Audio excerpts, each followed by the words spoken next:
बिस्मिल्लाहिर्रहमानिर्रहीम। अस्सलाम वालेकुम स्टूडेंट। यहाँ पर हम करेंगे 8.15 का सेकंड पार्ट। जिस तरह मैंने आपको पहले बताया हम पार्ट वाइज करेंगे। अब यहाँ देखें, ये काफ़ी इंपॉर्टेंट क्वेश्चन है। 8.15 जो है ये हम कर रहे हैं 8.15। ये इंपॉर्टेंट क्वेश्चन में से एक ये है, ठीक है, 8 चैप्टर का। अब यहाँ देखें, कहता है कि आपके पास ये वाला फंक्शन है, इसमें एक्स की रेंज है 0 और 2 के बिटवीन रेंज है इसकी।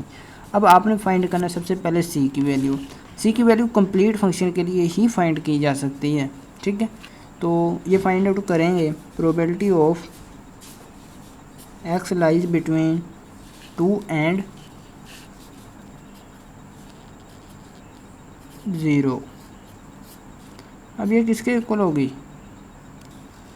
अब ये होगी हमारे पास इक्वल टू एफ ऑफ ए। जिस तरह मैंने पहले फार्मूला किया, मैं फार्मूला बार बार नहीं लिखूंगा, आपने भी एक बार ही लिखना है, ठीक है। अब यहाँ भी मैं एक बार चलिए लिख देता हूँ ताकि जो स्टूडेंट इसे पहली बार देख रहे हैं उन्हें पता चल जाए। सिर्फ एक बार आपने फार्मूला लिखना, नेक्स्ट सेकंड टाइम नहीं लिखना। अब ये किसके इक्वल होगा? F of A plus F of B divide by 2 and multiply by B minus A. और एक और बात याद रहे, बी हमेशा ए से ग्रेटर होगा, बी ऑलवेज ग्रेटर देन ए, ये आपने याद रखनी बात, ठीक है। अब एफ ऑफ ए कौन सा इसमें से? ए है 0, बी है ये वाला बड़ा है। F of 0 plus F of 2 divide by 2 into यानी कि multiply by B minus A. B है हमारे पास 2, ए है 0। अब यहाँ पर आ जाए, नेक्स्ट इसे सोल्व करते हैं। एफ ऑफ 0 कितना आएगा? ये हम यहाँ पर इसे सोल्व कर लेंगे एक्स के लिए कि फंक्शन हमारे पास क्या वैल्यू दे रहा है। पहले हमने करनी है 0 के लिए, फिर करनी है 2 के लिए, ठीक है। दोनों के लिए करेंगे। 0 के लिए करके देखते हैं, इसमें 0 पुट करते हैं। सी इंटू एक्स की जगह 0 पुट करेंगे तो आपके पास 0 आ जाएगा। इसी तरह अगर हम पुट करेंगे 2 यहाँ पर, सी इंटू एक्स की जगह 2 करते हैं तो 2c आ जाएगा, ठीक है। अब यहाँ पर आ जाए, ये वैल्यू यहाँ पर हमने पुट कर देनी है एफ ऑफ 0 एंड 2 की जगह। एफ ऑफ 0 की जगह हमारे पास वैल्यू है 0 प्लस एफ ऑफ 2 की जगह है 2c divide by 2 multiply by 2 minus 0 करेंगे 2 ही आएगा। ये 2 इस 2 से कैंसिल हो जाएगा, आपके पास वैल्यू आएगी 2c बचेगी, ठीक है। अब ये जो प्रोबेबिलिटी हम फाइंड आउट कर रहे थे, ये तो हम टोटल की फाइंड आउट कर रहे थे 0 एंड 2 के बिटवीन। तो आपको पता होना चाहिए total probability is always equal to 1। आपके अक्सर एमसीक्यूज में आता है total area under the normal curve is always equal to 1, आपने लगाना है ऑप्शन। अब इंशाल्लाह मैं नेक्स्ट आने वाले दिनों में आपके लिए पेपर भी दिखाऊंगा, पास्ट ईयर के पेपर आपको सोल्व करने की भी कोशिश करूंगा कि मैं सोल्व करके आपको बता दूं। तो सी होगा हमारे पास, यहाँ 2 मल्टीप्लाई हो रहा है, इधर जाके हमारे पास डिवाइड हो जाएगा, ठीक है। सी इज इक्वल टू 1/2 वैल्यू आ चुकी। अब पुट करते हैं ये फंक्शन में वैल्यू, तो हमारे पास फंक्शन क्या बनता है? सी की जगह 1/2 पुट करेंगे तो आपके पास फंक्शन बनेगा 1/2 इंटू एक्स, ठीक है। अब ये हमारे पास एक फंक्शन बन चुका। अब हमने नेक्स्ट जो कहेगा वो हमने फाइंड आउट करनी, probability that x lies between 1 and 1.5। Probability आपने फाइंड आउट करनी है एक्स लाइज बिटवीन 1.5 एंड 1। अब यहाँ पर ए कौन सा है? ए बड़े वाला है, ये वाला ए है, सॉरी ए जो है छोटे वाला ये वाला ए है, बी जो है हमारे पास बड़े वाला ये वाला बी है 1.5, ठीक है। अब यहाँ पर वही फार्मूला पुट करेंगे, F of A plus F of B divide by 2 into B minus A, ठीक है। तो ये होगा हमारे पास equal to F of A करके देख लेते हैं, यहाँ पर वैल्यू पुट करके देख लेंगे x and F of x की। एक्स की वैल्यू सबसे पहले कौन सी पुट करनी है? यहाँ 1 एंड 1.5 पुट करनी है। 1 पुट करके देखते हैं हम क्या आती है वैल्यू हमारे पास। फंक्शन है हमारे पास F of X is equal to 1/2 X. तो x की जगह 1 पुट करेंगे तो आपके पास 1/2 ही रहेगा, मल्टीप्लाई बाय 1 करेंगे तो 1/2 ही रहेगा। ठीक है, तो 1.5 पुट करते हैं तो ये होगा 1/2 मल्टीप्लाई बाय 1.5। तो ये कितना आ जाएगा, ये हम कैलकुलेटर से कर लेंगे।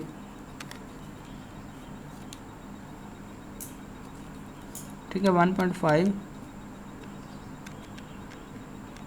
डिवाइड बाय 2, तो ये आ रहा है 0.75। अब आप अगर इसे डिवाइड में कन्वर्ट करना चाहते हैं तो उसमें भी कन्वर्ट कर सकते हैं। किस तरह से करेंगे, ये देखें, शिफ्ट प्रेस करेंगे, ठीक है, फिर ये DC वाला बटन प्रेस कर देंगे, ये वाला। ठीक है, ये मैं प्रेस कर देता हूँ, ये आपने प्रेस कर देना, तो ये आपके पास आएगा 3/4। अगर आप इसे 3/4 रखना चाहते हैं तो भी आपकी मर्ज़ी, अगर आप इसे रखना चाहते हैं 1.5/2 ही रखना चाहते हैं इसी तरह, तो भी आपकी मर्ज़ी। ठीक है, आप किसी तरह भी कर सकते हैं। मैं 3/4 की जगह ये देखें 1.5/2 ही लिख लेता हूँ। ठीक है, ताकि आपकी कंफ्यूज ना हो। तो अब यहाँ पर लिखते हैं f(a) की वैल्यू कितनी आई, यानी कि f(1) की 1/2 प्लस f(b) की आई हमारे पास 1.5/2। ठीक है, और ये यहाँ जो हमारे पास है b माइनस a। अब b माइनस a कितना आएगा हमारे पास, 1.5 में से 1 माइनस करेंगे आपके पास 0.5 आएगा। ठीक है, और ये जो 2 है ये आप बाहर ही निकाल लिया करें तो अच्छी बात है। ये देखिए 1/2 बाहर निकाल लिया। अब 1/2 प्लस 1.5/2 मल्टीप्लाई बाय 0.5। ठीक है, अब यहाँ पर करते हैं, ये देखें 1/2, जब डिनोमिनेटर एक जैसे हो तो न्यूमरेटर को ऐड कर देते हैं। 1 + 1.5 कितने हो जाएंगे, ये 2.5 हो जाएंगे, डिवाइड बाय 2। ठीक है, एंड मल्टीप्लाई बाय 0.5। अब ये 2 जो है इस 2 से मल्टीप्लाई होगा तो 4 हो जाएंगे। ठीक है, नीचे आ गए हमारे पास 4, ऊपर हो जाएंगे ये 2.5 को 0.5 से मल्टीप्लाई करेंगे तो आपके पास कितना आएगा, 2.5 मल्टीप्लाई बाय 0.5, तो ये आएगा आपके पास 1.25। ठीक है, 1.25/4 आ जाएगा। अब अगर आप इसे नेक्स्ट सोल्व करेंगे तो आप देख लें कितना आ रहा है हमारे पास, 1.25 डिवाइड बाय ये आ रहा है आपके पास, ये देखें ये आ रहा है आपके पास 0.3125। ठीक है, ये हमारे पास प्रोबेबिलिटी आ चुकी। अब नेक्स्ट उसने एक और प्रोबेबिलिटी फाइंड आउट करने को कहा है। मैं नेक्स्ट पेज पर मूव कर जाता हूँ। ओके सुना, ये थर्ड पार्ट है, ये इंतहाई इंपॉर्टेंट है, यहाँ से बहुत ही इंपॉर्टेंट है। अब यहाँ पर कहता है कि आपने लेस देन 1.5 की प्रोबेबिलिटी फाइंड आउट करनी। अब ये बात आपको याद रहे, जब लेस देन कहेगा, ठीक है, इसे लेस देन यानी कि ये बड़ा है ये वाला। अब x लेस देन होना चाहिए 1.5 से, ग्रेटर देन किससे होना चाहिए, जो सबसे लोअर लिमिट है। ठीक है, अगर आपको ये दे देता x लेस देन, ये देखिए x ग्रेटर देन 1.5 होना चाहिए, तो इसकी अपर लिमिट क्या होनी चाहिए थी, अपर लिमिट इसकी क्या होनी चाहिए थी, अपर लिमिट इसकी होनी चाहिए थी 2। ठीक है, ये आपने बात याद रखनी है कि ये 1.5 से छोटा कह रहा है, तो 1.5 से छोटा सबसे छोटा कौन सा, 0। ठीक है, अगर 1.5 से बड़ा कह दे तो 1.5 से बड़ा कौन सा है, एंड पे 2 ही है। तो अब ये करते हैं, इंशाल्लाह नेक्स्ट भी इसी तरह क्वेश्चन आएंगे तो मैं आपको बता दूंगा साथ साथ। तो ये किस तरह से करेंगे, ये देखिए प्रोबेबिलिटी ऑफ ए, इसकी आपने फाइंड आउट करनी। Probability of 0 x lies between 1.5 and 0 which is equal to f of a जो कि 0 है प्लस f ऑफ b 1.5 है divide by 2 and multiply by b minus a। b कौन सा है, a कौन सा है आपको पता है, 1.5 माइनस 0, तो ये आपके पास आ जाएगा 1.5 ही आ जाएगा। अब यहाँ पर इसे सोल्व कर लेते हैं। f ऑफ 0 रखेंगे तो क्या आएगा हमारे पास, ये देखें यहाँ पर पुट कर लेते हैं। जब f ऑफ x की वैल्यू 0 रखेंगे, f ऑफ x हमारा फंक्शन क्या है, हमारा फंक्शन है cx।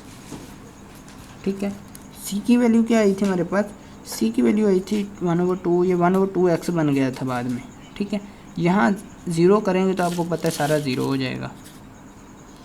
और एफ ऑफ 1.5 जो कि हमने ऑलरेडी फाइंड आउट किया हुआ है, आपको पता है पिछले पेज पे आपने फाइंड आउट किया था 1.5/2 आया था, ठीक है।